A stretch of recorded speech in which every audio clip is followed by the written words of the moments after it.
I want you to just picture the Great Pyramid of Giza. Just close your eyes for a second, put yourself there. Yeah, right in the sand. Exactly. Yeah. You're standing in the sand, the desert sun is beating down, and you're looking up at this, well, this absolute mountain of weathered limestone. And I want you to ask yourself, what do you actually see? Right, because most of us just see rocks. Yeah, a massive, ancient pile of stones. I mean, it's an undeniable feat of engineering, sure, but essentially just a very large, very old tomb. Today, though, we are looking at a stack of sources that completely flips that image on its head. It really does. It's a totally different paradigm. It is. Our mission for this deep dive is to explore this fascinating esoteric framework. It's detailed in the writings of retired Master Mitchel Gibson, and we're cross-referencing it with ancient manuals on human life force. And these texts suggest that when you look at that stone structure, you are only seeing the physical shell. Just the outer layer. Right. The shell of what is actually a vastly complex, multidimensional machine. And it really requires a profound perspective shift to even engage with this material. We are unpacking the dynamics of what Gibson's framework calls energy pyramid bodies. Energy pyramid bodies. Yeah. The central argument here is that pyramids are not just architecture. They contain these hidden, nested layers of immense active power that operates entirely outside the visible spectrum. Oh. So we're going to examine the mechanics of these alleged layers and, more importantly, connect this macro-level esoteric architecture to the micro-level, the practical principles of human life force. The unseen energies. Exactly. The unseen energies that the texts claim actually dictate your own physical well-being. Okay, so to understand the mechanics of this, we first have to establish the dual nature of the pyramid as lithoed in the texts. Because there's the structure tourists can touch, and then there's the hidden structure. Right. So the physical anchor, those millions of tons of limestone and granite, the text refers to that as the Harada form. Yes, the Harada form. And that acts as the anchor in our material world. But nested within that physical stone and actually extending outward into the space around it is what the texts call the ichthum. The ichthum. Right. The ichthum is the energetic body of the pyramid. And the source material notes that, well, anyone with functional eyes can see the Harada form, right? But the ichthum is only visible to the clairvoyant sight of an adept or a master. Which, I mean, that makes total sense if we use an analogy from the text on cultivating life force. Like, think about your own human body. You have your physical flesh, bone, and blood. But according to esoteric traditions, that physical body is surrounded and interpenetrated by subtle energetic layers. Your etheric body, your astral aura, your mental body. Right, the human aura. Yeah.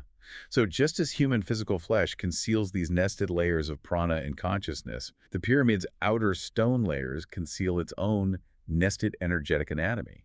It's basically an anatomy on a monumental scale. And that parallel to human anatomy is crucial here, because just like the layers of an aura serve different functions for a human, the pyramid's energetic anatomy is highly specialized. Okay. The sources identify 5 distinct functional layers within the ichthum.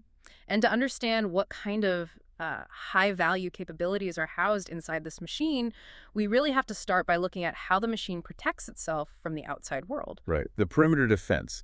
So the outermost energetic layer of the ichthum acts as this cosmic security firewall. Basically a bouncer. Yeah, a cosmic bouncer. Its primary job, according to the text, is to shield the pyramid from surrounding negative forces. So we're talking lower elementals, ghosts, demons, and sorcerers. Things that would try to corrupt it. Exactly, or siphon its ambient power.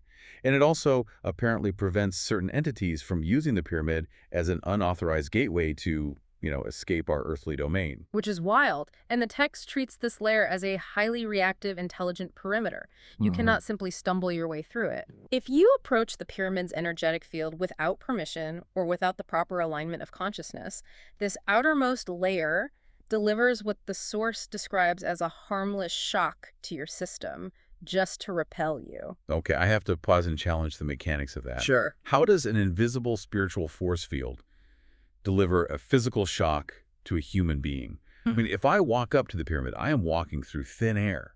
How does energy I can't even see interact with my physical nervous system? Well, the texts suggest we need to stop thinking of physical matter and spiritual energy as 2 completely separate things. Okay. In this framework, your nervous system runs on bioelectricity.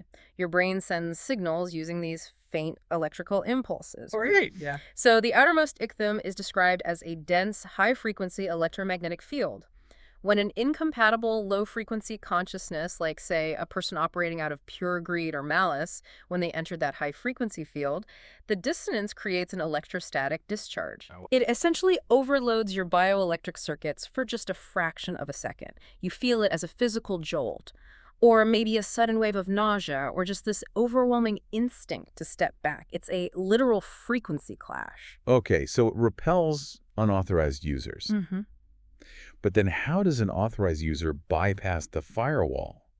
Because the text states that to draw spiritual power from the pyramid's outer body, you need a specific key, like an access code. Yes. And the sequence provided for this first layer is ZOGLZZHAAZC. That's a mouthful. Right. And you were supposed to repeat these letters silently from memory while looking at the pyramid. But wait, are we honestly suggesting that an ancient Egyptian or Mesoamerican structure is waiting for a passcode in the modern Latin alphabet? Yeah, that seems... I mean, why would a multidimensional energy field respond to English letters? That is a very important point of friction in the text. But the source material isn't suggesting that the pyramid literally reads English. In esoteric traditions, linguistic symbols, letters and words, they're essentially training wheels for the mind. Each specific letter in that sequence corresponds to a specific vibrational frequency. Oh, I see. So when you mentally project the letter Z, your brain and vocal cords subtly mimic a specific resonance. The long string of letters is just a cognitive placeholder. A placeholder. So you are forcing your consciousness to hold a very complex, multitonal harmonic chord. Exactly. It is that harmonic chord, not the English letters themselves, that acts as the key. When your mental frequency perfectly matches the sequence, the force field recognizes the resonance and drops its guard. Okay, the password is a vibration, not a vocabulary word. That makes a lot more sense. Yeah. But once you match that frequency, the firewall allows you to draw power. But if this heavy security perimeter requires such precise resonance to bypass, my immediate question is, what kind of hardware requires that level of protection? Right, what's inside? Exactly.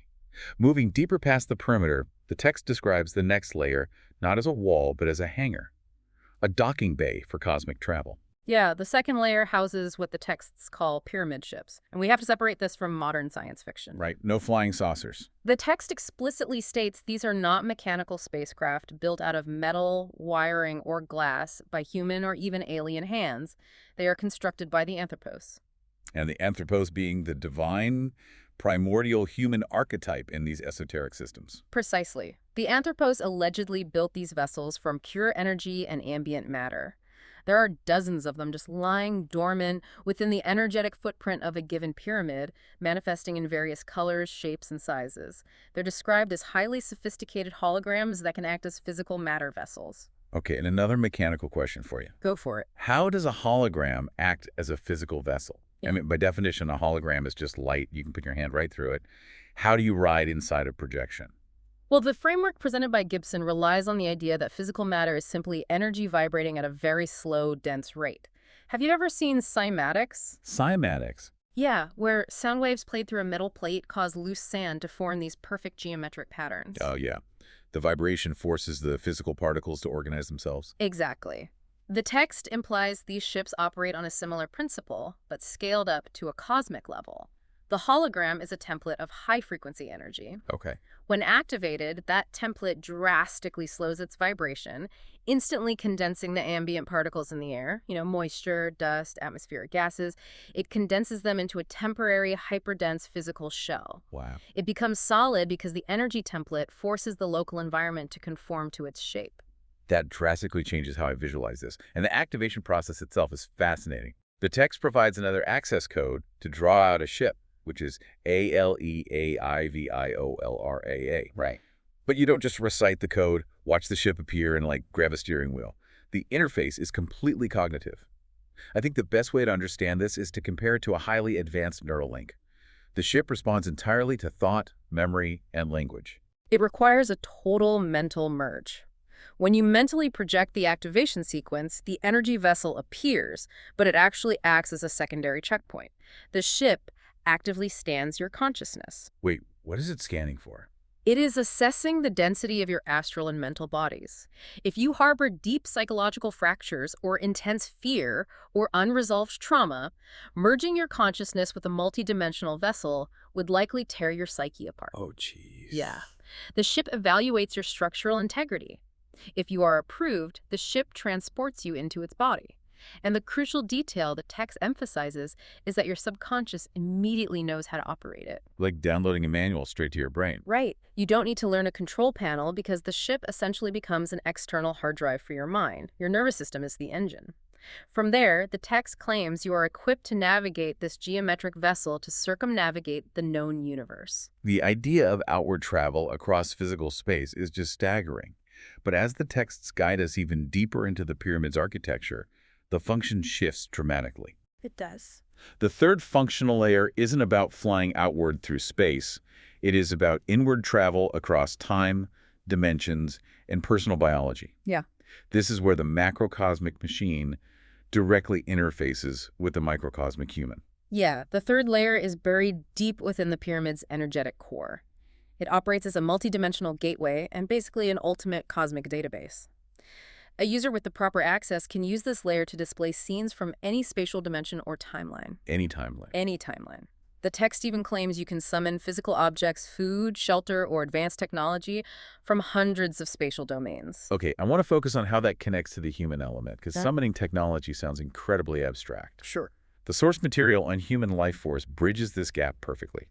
The texts detail a profoundly practical application housed in this third layer, which is complete human rejuvenation. Right, the healing aspect. Yeah, and to understand why this matters, we have to look closely at the energetic anatomy detailed in the life force manuals. Well, the life force texts argue that human health is entirely dictated by the flow of prana, vital atmospheric life force. Your physical body does not keep itself alive. It is kept alive by an unseen energetic network. You have nadis, which act as the energetic veins and arteries of your subtle body, distributing prana to every single cell. And intersecting those nadis are the chakras, which act like spinning turbines, drawing that prana in from the environment. Exactly. The texts are very specific about the causality here. If your root chakra, the Muladhara, is congested, the text states you will experience physical frailty, bone issues, and sluggish cellular repair. If the golden chi of your Manipura, your navel chakra, is out of balance, your physical digestion and organ vitality immediately plummets.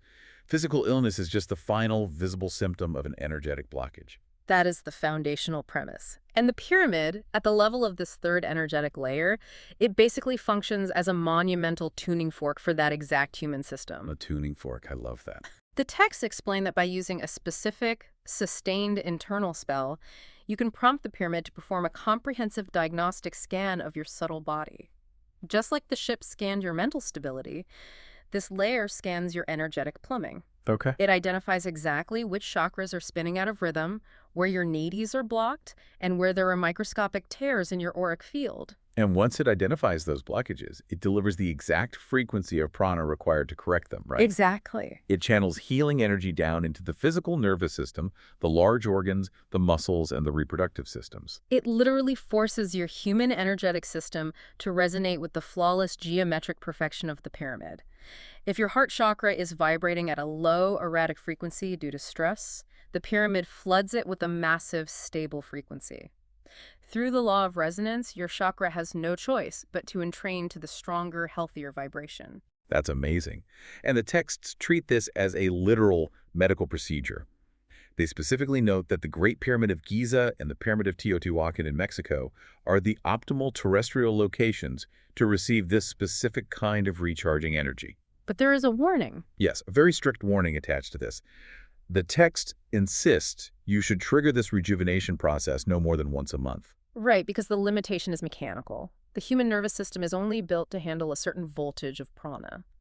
Flooding your nadis with the concentrated life force of a multidimensional structure is like plugging a standard household lamp into an industrial power grid. You just pop the bulb. Exactly. Doing it once patches the system and upgrades the hardware. Doing it constantly would fry the subtle circuitry entirely, leading to severe mental and physical burnout. Which explains why the access code for this specific function is significantly longer than the others. I mean, the text provides the sequence: ZAACGOVNAAAGBCHGNDOAA. Yeah. It reflects the immense complexity of interfacing a monumental geometric field with a fragile biological organism. So we have the perimeter defense, the hangar for the ships, and the multidimensional medical bay. We are now approaching the deepest core of the Ichthum, The center. the final 2 layers. And according to the sources, this is where we cross a threshold, because these inner layers are realms where human consciousness is explicitly not meant to operate. Right. The 4th and 5th layers are categorized entirely as the domain of the divine. The 4th layer is described as a selectional sanctuary. It is a highly refined, golden structural environment built directly into the core energy body of the pyramid. Okay. And the texts explain that the higher entities, the gods, they originate from dimensions comprised of matter and energy that simply do not exist on Earth's surface. They are atmospherically incompatible with our planet. Precisely. To function here for any extended period, they require an environment that mimics their native resonance. The 4th layer serves as that sanctuary. It's a localized pocket of divine atmosphere insulated from the dense, heavy vibrations of human reality. Which brings us to the absolute center, the 5th layer. The text notes this layer is the least understood because human travel here is strictly forbidden. Off limits. Completely. It is described as a blinding latticework of energy lines and undulating fields of force designed to hold the power of the Creator. But the text uses a very specific phrase to describe this core that we need to scrutinize. It calls the 5th layer a body of binary space. Binary space. Yeah, and I struggle with the physics of this concept. How does a physical stone pyramid sitting at a fixed geographical coordinate on Earth contain a pocket of reality that exists outside of our space-time? Well, to grasp binary space, we have to abandon the linear way we view geometry. We think of a physical pyramid as a container, like a box. If the box is 100 feet wide, you can only fit 100 feet of material inside it. But the texts emphasize that sacred geometry is the fundamental blueprint of reality itself. Have you ever looked at a 2-dimensional drawing of a tesseract? You know, a hypercube. Oh yeah, the cube inside a cube where the lines connect the corners? Yes. On a flat piece of paper, it just looks like intersecting lines. But mathematically, it represents a 4-dimensional object. The lines represent spatial dimensions folded into each other. The framework we are studying argues that the physical geometry of the pyramid is designed to fold dimensions in a similar way. Oh, I see. The 5th layer isn't an energy field sitting inside a physical room. It is a point where local space-time folds in on itself. So the physical pyramid isn't a container, it's an anchor point. Exactly. Yeah. It is a terrestrial pin holding down a non-local reality. Think of it like a hyperlink on a computer screen. Oh, that's a great analogy. Yeah, the physical word on the screen only takes up a few pixels, but clicking it opens up an entire external database. The 5th layer acts as the hyperlink. It is a universe of energy nested inside a physical form, acting as an audience chamber with the Creator. It bridges the finite, measurable material world and the infinite, immeasurable source. Looking back at the architecture Gibson's texts have mapped out, the progression of function is just incredible. We didn't just walk through a list of rooms, we traced the anatomy of a machine. We really did. It starts with the electrostatic shock of the perimeter firewall, meant to keep out incompatible frequencies. We then find the hangar, housing energy templates that condense into physical vessels via a neural link with the human mind. Moving inward, we locate the multidimensional tuning fork, capable of scanning our subtle anatomy and repairing our physical bodies through resonant frequencies of prana. And finally, we reach the folded geometry of the core, housing atmospheres for divine entities and anchoring a pocket of non-local space to the desert floor. It forces us to reevaluate our entire relationship with antiquity. The core philosophy uniting the esoteric frameworks and the life force manuals we've examined is that reality is fundamentally layered. Layered, yeah. Human beings are not just flesh and blood. We are complex, functioning systems of etheric, astral, and mental energies driven by the invisible flow of prana. And the ancient monuments, according to these sources, mirror that reality. They aren't inert stone. Right. They are deliberate, active intersections of sacred geometry and life force, just waiting for a consciousness operating at the correct frequency to engage with them. It provides an entirely different lens through which to view the world. Yeah. Which brings us back to that image we started with. You know, you're visualizing that massive pile of stones at Giza, but now you understand the argument that it is merely the physical shell for an active, multidimensional engine. A huge shift in perspective. It really is. Yep. And understanding that concept leaves you with a very compelling question to consider as you look at the architecture around you today. If ancient cultures understood the mechanics of sacred geometry well enough to nest literal universes of binary space and subtle healing frequencies inside stone pyramids, What modern geometric structures in our cities right now might be quietly housing dormant energy bodies of their own, just waiting for the right frequency to wake them up?